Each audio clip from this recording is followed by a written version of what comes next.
Hi guys! Today we are going to cover a new topic under International Business Management, which is International Marketing and International Operations. So before we proceed further, let's recap what we have covered in the previous topic. In the last topic, we covered two main parts. First, the three categories of international entry strategies, which are exporting, contractual, and investment. And second, we covered strategic factors in selecting an entry strategy. There are various internal and external factors that could influence the choice in selecting an entry strategy. There are six learning objectives in today's topic. I hope that after this topic, you should be able to first describe the factors to consider in developing international product strategies. Second, outline the international promotional strategies and method available to firms. Third, explain the factors to consider when designing international distribution strategies. Fourth, describe the two main international pricing strategies. Fifth, describe the elements to consider when formulating production strategies. And last, outline the issues to consider when acquiring physical resources. The first four learning objectives focus on international marketing, which are four P's: product, promotion, place, and price. Whereas the last two learning objectives focus on international operations in terms of production strategy and physical resources. Now, we will start with the first learning objective and also the first P under 4Ps, which is product. The product is either a tangible good or an intangible service that is seen to meet a specific customer need or demand. When a company decides to go international, managers have many options when it comes to either standardizing or adapting their products. Before we proceed further, let's see what is standardization and adaptation. Standardization refers to firm effort to make the marketing program elements uniform with a view to targeting entire regions of country or even the global marketplace with a similar product or service. While adaptation refers to firm effort to modify elements of the international marketing program to accommodate specific customer requirement in a particular market. Simply said, they will not have any changes under standardization, whereas there will be certain modification or customizations under adaptations. So, how do we know which one to choose?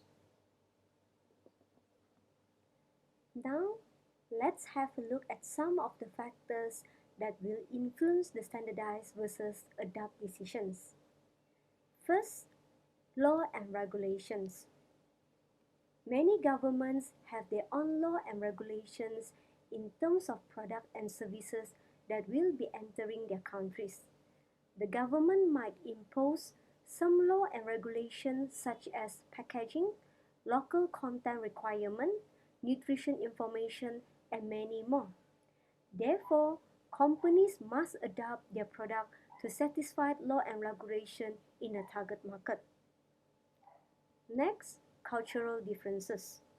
Companies also have to adapt their products to suit local buyer product preferences, which are deeply rooted in culture. However, not all companies need to modify their product to the culture. Instead, they may need to identify a different cultural need that it satisfies. Simply said, identify a significant part of differences in culture that required modification to the products. If they do not have any significant differences, a company might not need to adapt their products. Brand and product names. A strong brand and product name can become a company's most valuable asset and serve as a primary source of competitive advantage. Products in international markets need carefully selected names. For example, a consistent worldwide brand image is increasingly important. This is because more customer and business people able to travel internationally than ever before. Moreover, people also can easily access to product information. Therefore, a standardized brand and product name can provide a consistent image to the customer worldwide. Just like how Nike is well known worldwide as a company that's selling sport attire. National image refer to the value customer obtain from a product that is influenced by the image of the country in which it is designed, manufactured or assembled. Image can be positive for some products but negative for others. This is because it affects buyer perceptions of quality and reliability. For example, France is well known for perfume and fashion, whereas Italy is well known for leather production, pasta, spaghetti, and arts. So, customers know that if they want to have the best fashion experience, they should go to the fashion show in France and go to Italian restaurant to enjoy the authentic taste of spaghetti or pasta. Counterfeit goods and black markets. Counterfeit goods are the imitation product which pass off as legitimate trademarks, patent or copyrighted works. Counterfeit brand name consumer goods such as watches, perfume, clothing, movie, music, and computer software are sold to consumer on the black market. Developing countries often are weakest in enforcing legal protections. Therefore, they normally have the most counterfeiting markets and black markets. Countries that top the list for the portion of their markets that comprise of counterfeits market and goods are China, India, Russia, Thailand, and Turkey. Shortened product life cycle. Advances in telecommunication have alerted consumers around the world to the latest product introduction. Hence, the rapid pace with technological innovation occur today is shortening the life cycle product. Therefore, product with a short life cycle is preferable to be standardized rather than adopted. For example, mobile phone which new model are being released in a fast pace, hence mobile phones are being standardized rather than adopted in all countries. Here are two examples to show you how cultural differences and government regulation influence a company decisions to adopt or standardize their product. Picture on the left shows that McDonald's has successfully localized its menu according to the specific dietary requirement and taste and preferences of different countries. For examples, they have green tea sundae or McFlurry in Japan. They have macaroni and noodle soup in Hong Kong McDonald breakfast menu. And they serve non-beef menu in India due to a large number of Hindus in the countries which do not consume any cow-based product, and many more. Picture on the right shows that company that want to export chocolate to the EU market has to follow the product content regulations which stated the cocoa percentage. Different percentage of cocoa means different thing.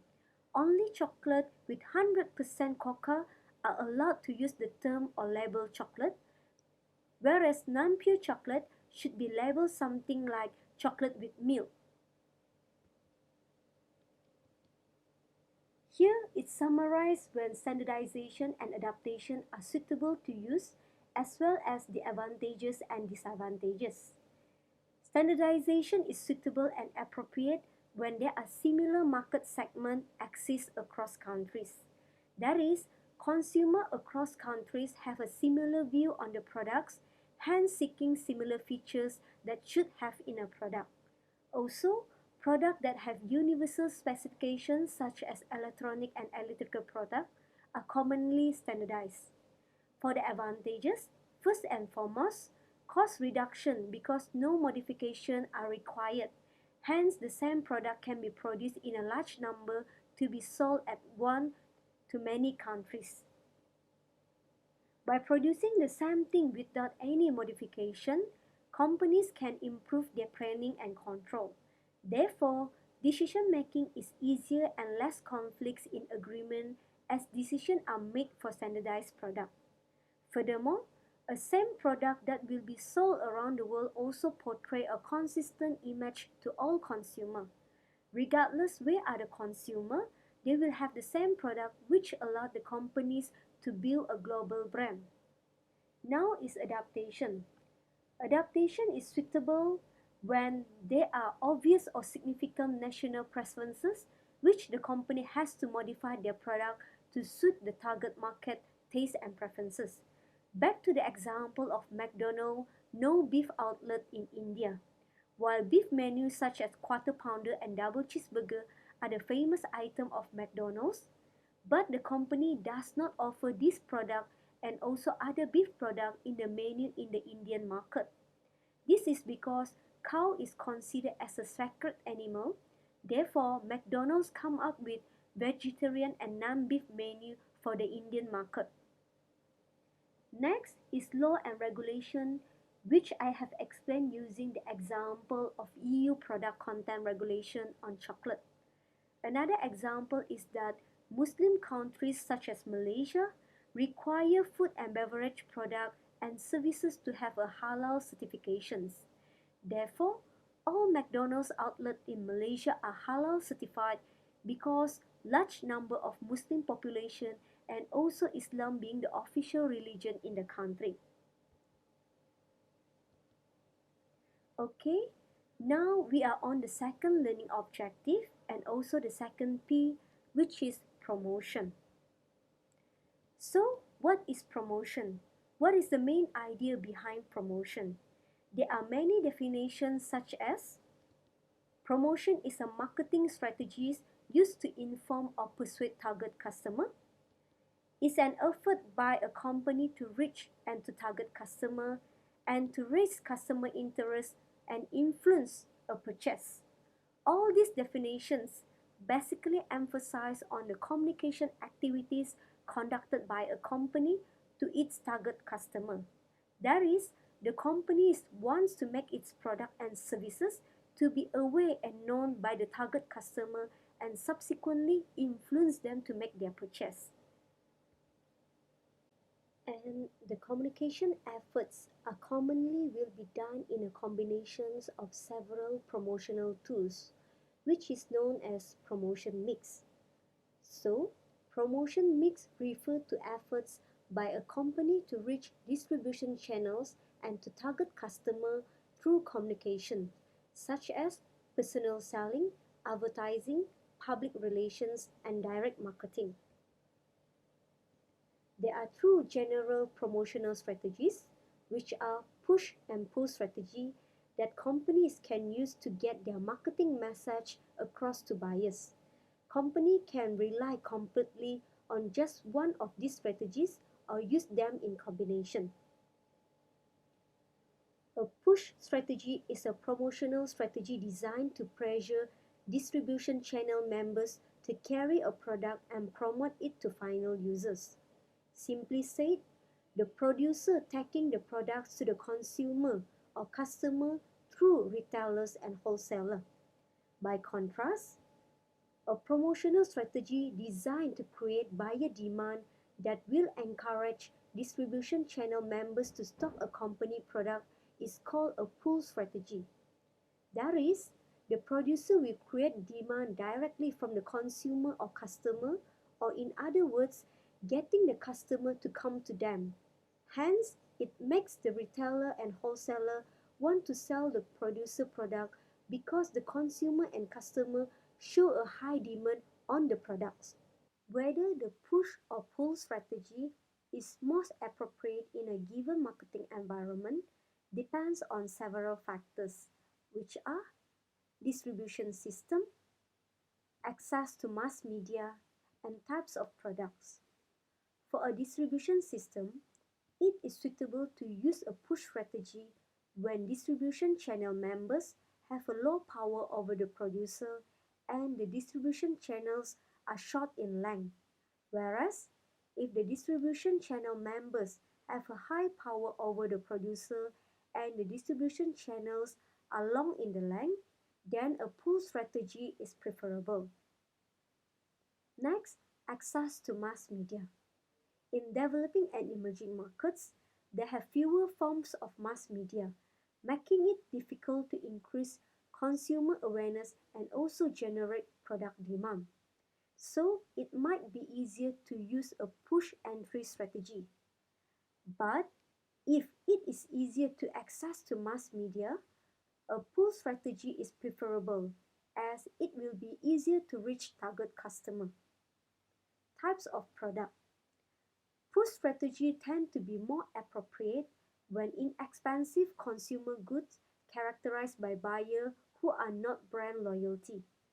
A push strategy is also suited to industrial product because potential buyers usually need to be informed about a product's special features and benefits. On the other hand, a pull strategy is most appropriate when buyers display a great deal of brand loyalty toward one particular brand name. International advertising differs a great deal from advertising in domestic market. Managers must rely on their knowledge of a market to decide whether an advertisement is suitable for the company international promotional effort. Same like products, promotion activities can be standardized or adapted. When the target host country have a close cultural similarities with the company home country, it means that advertisement can only be slightly modified, whereas if there are huge cultural differences between the host and home countries, then the company has to create an entirely new advertisement. A standardized advertisement can minimize the cost and project consistent image and promotional message across countries, whereas an adapted advertisement mainly due to the requirement of culture and law in the foreign countries. In general, companies seldom standardize all aspects of their international promotion effort and would definitely adapt based on the differences in culture, law and regulation aspect. Here, I would like to share with you on how creative that Malaysia McDonald's in the advertisement with a local touch. The products or menu in the advertisement are the same as McDonald's in other countries, but it managed to localize the advertisement based on the country's iconic landmarks. For example, using two vanilla cone ice cream connected with the fries to represent our Petronas Twin Towers, an ice cream sundae to show Kinabalu Mountain, catchy meow slogan on the fish burger to represent the state of Kuching. All these are very witty and creative. However, there are some well companies that make blunders and mistakes in the international promotional strategy. In particular, when the companies have to translate their famous slogan or tagline into foreign languages. Here, we will see some example of it. KFC, their famous slogan, finger licking good, have been translated into we will eat your finger off in the Chinese language when they opened their first restaurant in China in 1987. In 1977, Braniff Airlines advertised the leather seat in their first class with the slogan Fly in Leather, but translated into Spanish as Fly Naked. Another one, Pepsi, experience same like KFC in China, has translated their slogan of Pepsi bring you back to life into Pepsi bring your ancestor back from the grave. Some may be funny or can be just laugh it off, but some may be very insensitive and causes discomfort or disrespect for others. Therefore, it is important to really pay attention on every aspect of international promotion mix in order to ensure that no mistake is made. This is because it might jeopardize the company reputation and brand image internationally. When companies extend marketing to international markets, they develop communication strategy that blend product and promotional policies. Both product and promotion are moving together and they are often complement each other. There are five product promotional methods. First, product communication extension, or known as dual extension.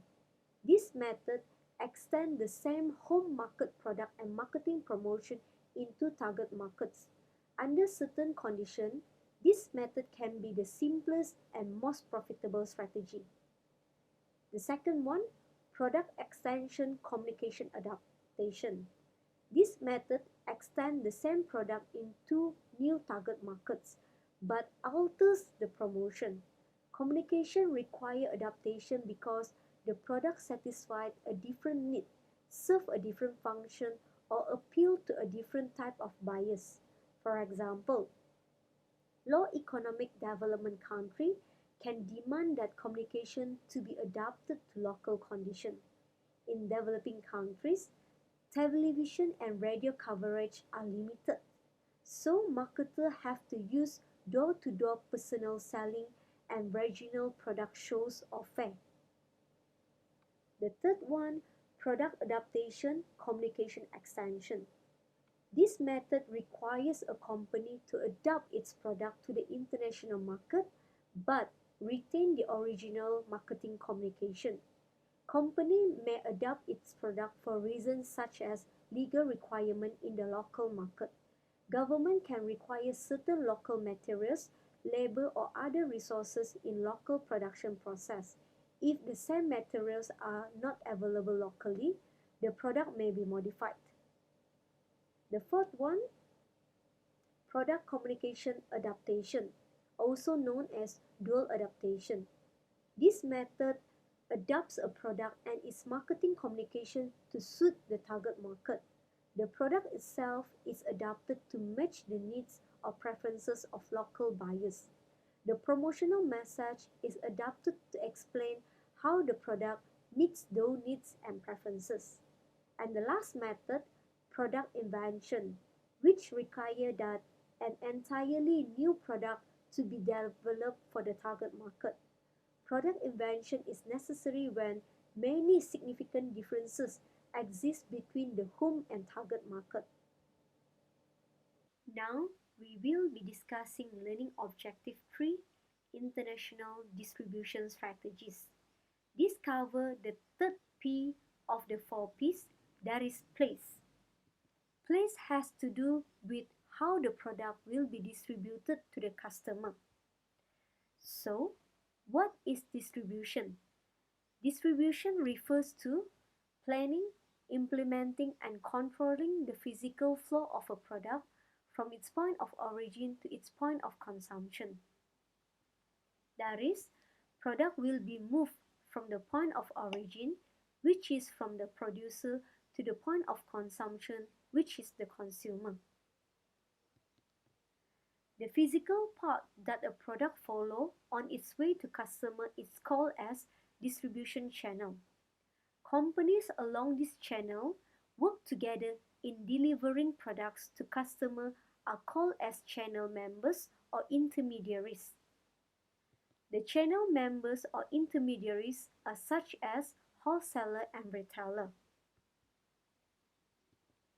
Managers have to consider two important concerns when establishing channel of distribution, which are first, the amount of market exposure a product needs, and second, the cost of distributing a product. In promoting product to the greatest number of potential customers, a marketer must determine the degree of exposure needed. So there are two channels which have different degree of exposure: intensive channel and exclusive channel. In intensive channel, a manufacturer grants the right to sell its product to many resellers. An intensive channel buyers with location convenience because many outlets will sell its product. However, it does not create strong barriers to channel entry nor provide control over reseller decisions such as what competing brands to sell. For example, Giant and Midin supermarkets typically take an intensive channel approach to distribution, which are selling various brands of instant noodle such as Maggi, Mami, or Ibumi.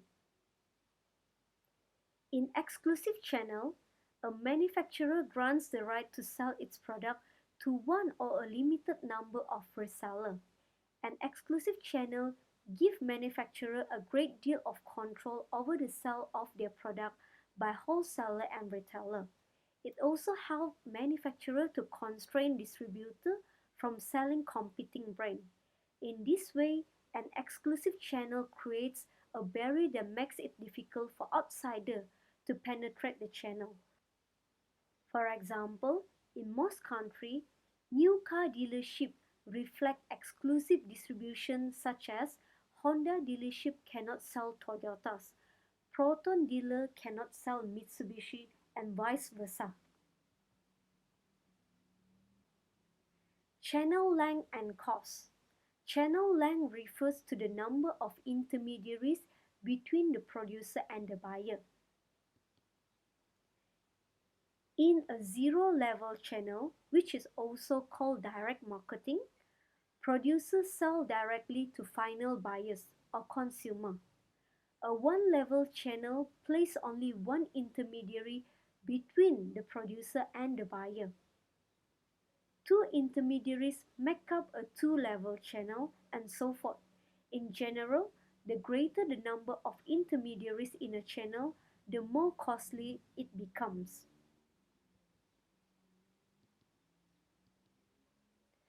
Now we have reached the last P, which is price. Price covers the actual amount the end user is expected to pay for a product or service. There are two pricing policies, which are worldwide pricing and dual pricing, that company can use in international market.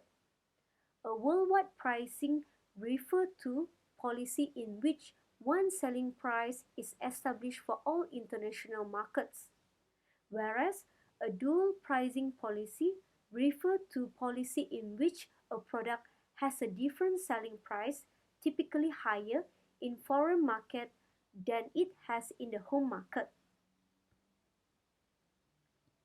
However, a worldwide pricing policy can be difficult to implement due to several reasons. First, production costs differ from a country to another one, and selling price may be adjusted to this additional cost. For example, the production cost for Nike in China is lower than the production cost in the US. Therefore, the selling price will be different due to the differences of production costs in these two locations. Second, producing in one location does not guarantee one selling price in all target markets because the cost of reaching different markets are varies. For example, products that are exported from China to Malaysia would be cheaper than to the UK because the distance between China and Malaysia is closer than China and the UK. Therefore, the differences in terms of shipping costs will influence on the final pricing of the products even the products are made in the same location and place. Third, a company may decide to lower or raise a selling price to match the purchasing power of buyers in a target market. That is, a company typically has a higher selling price for customers in developed countries such as the UK, whereas lower price for customers in developing and low-income countries such as Vietnam, Africa, and others. Last, fluctuating currency value also must be taken into account. When the value of currency in a country where production takes place rises against a target market currency, the product will become more expensive in the target market. So far, we have covered all four P's under the international marketing. And now we will be exploring two aspects under international operation, start with formulation of production strategy. Production is the heart of a process of a company. A production is where inputs such as raw materials, capital, labor and technology will be transformed into final outputs that will be sold to the customer. Among the important strategic issues that manager must consider are planning for production capacity, the location of facility, production process to be used, and the layout of facilities. The process of assessing company ability to produce enough output to satisfy market demand is called capacity planning. Companies must estimate global demand for their product as accurately as possible. If the capacity being used is greater than the expected market demand, a company may need to scale back production by perhaps reducing the number of employees or work shift at some facility. Whereas, if market demand is growing, manager must determine in which facility to expand production or whether additional facility are needed to expand the current capacity. Selecting the location for production facility is known as facilities location planning. Companies often have many potential locations around the world from which to choose. Aspects of the business environment that are important to facility location planning are such as customer needs. This is to determine whether the location is easily to reach by the customer. Supply issues are also important in location planning. For any mode of transportation, the greater the distance between production facility and target markets, the longer it will take for customers to receive their shipments. Additionally, selecting highly favorable location also allows a company to achieve location economies. That is, the economic benefits derived from locating production activities in optimal location. For example, Nike located most of its factory in China in comparison to other countries because it benefits from the lowest cost production in China. An important consideration for production manager is whether to centralize or decentralize production facility. Centralized production refers to concentration of production facility in one location. With decentralized production, facilities are spread over several locations and could even mean having one facility for one country. Nike is also a good example of decentralized production facility, which the company has multiple location facility in China, Vietnam, Bangladesh, Mexico, and Thailand. Next, deciding on the process that a company will use to create its product is called process planning. Availability and cost of labor in the local market is crucial to process planning. For example, if labor in the host country is cheap, an international company will choose for less technology and for more labor-intensive method in their production process. Another important issue in production strategy is deciding whether the production process will be standardized for all markets or adapted to manufacture products modified for different markets. Standardization of product enable company to centralize the production facility in one location, but adaptation usually requires company to decentralize its production facility in multiple locations. Therefore, the cost involved will be higher than production facility in one location. Last, deciding the spatial arrangement of production process within production facility is called facility layout planning. Consider that the fact in Japan, Singapore and Hong Kong, the supply of land is limited and cost is high. So, companies that locate in this market must use the available space wisely by designing compact facility. Conversely, in countries such as Canada, China, and the US, they have bigger and abundance of space. So it reduces the cost of building facility in many locations. Because land is cheaper, company also have more flexibly company also have more flexibility in designing facility. More importantly, facility layout depends on the type of production process a company use, which in turn depends on a company business level strategy. Okay, we have reached the last learning objective for today's topic, acquiring physical resources. Before an international company begins operation, it must acquire a number of physical resources. And manager must answer questions that include: will the company make or buy the components it needs in the production process? What will be the source of any required raw materials?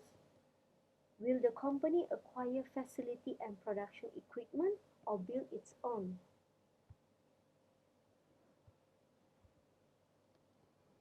There are two types of physical resources, which are raw materials and fixed assets. Decisions about the selection and acquisition of raw materials are important to many different types of manufacturers and producers. The twin issue of quantity and quality drive many of these decisions. First, some industry and companies rely almost exclusively on the quantity of locally available raw materials. For example, there must be an adequate supply of timber to justify the large financial investment for a wood-based furniture company to build a production facility. Second, the quality of raw material has a huge influence on the quality of a company end product. For example, food processing company must examine the quality of locally grown fruits, vegetables, grains and other ingredients, whereas beverage company must assess the quality of local water supply. Next, most companies must have fixed or intangible assets such as production facility, inventory warehouse, retail outlets, or office equipment, especially for those companies that have a foreign direct investment in the host country. Many companies have the option of either acquiring or modifying existing factories or building entirely new facility known as greenfield investment. We have just discussed the type of physical resources involved in the production process. Now, we will be discussing on whether a company will make or buy the resources required for its production process. The main reason that company choose to make product rather than buy them in order to reduce total costs.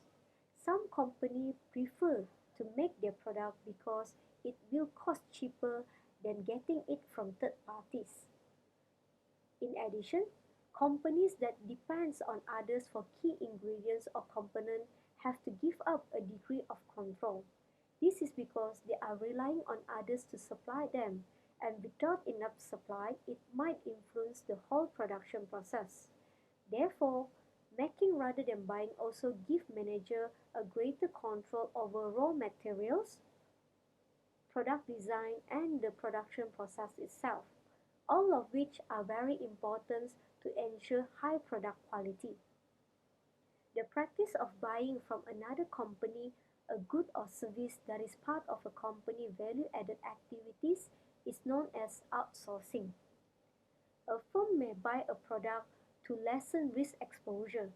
Not having operation abroad eliminates the direct risk to a company physical facility, equipment and employees.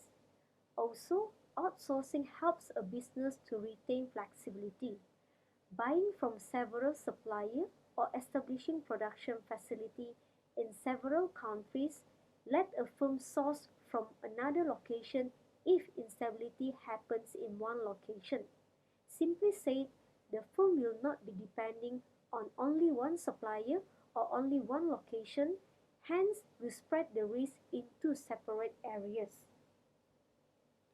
Also, if a firm capital is not invested in plants and equipment, it can retain financial flexibility and use the excess capital to pursue new opportunities. Finally, a firm also may outsource to increase market power. This happens when the firm basically is the main buyer of the supplier ingredients and components. If the firm quits buying from the same supplier, the supplier will face significant loss. Therefore, in this situation, the firm has a greater power in the relationship with the supplier. So, the firm able to force the supplier to increase its quality improvement, cost reduction, and special product modification for the buyer. So, we have discussed all the six aspects of today's topic. And let's have a quick recap. We started with international marketing, which covered the four P's: product, promotion, place, and price. In product, we discussed what is standardization and adaptation, as well as factors that influence the standardized versus adapt decision. In promotion, there are two general promotional strategies that company can use to get their marketing message across buyer, which are push and pull strategy. Then we also discuss how to distribute product to the consumer through the distribution channel. And in the last P, price, we covered two pricing policy which are worldwide and world pricing. Next, we covered international operation. That is how a firm formulates its production strategies in terms of planning for production capacity, location of facility, production process to be used, and the layout of facility.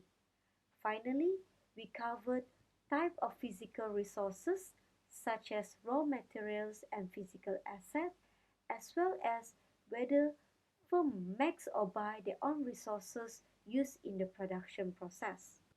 Here is the link for the practices on this topic. That's all for now. Thanks and see you soon. Bye.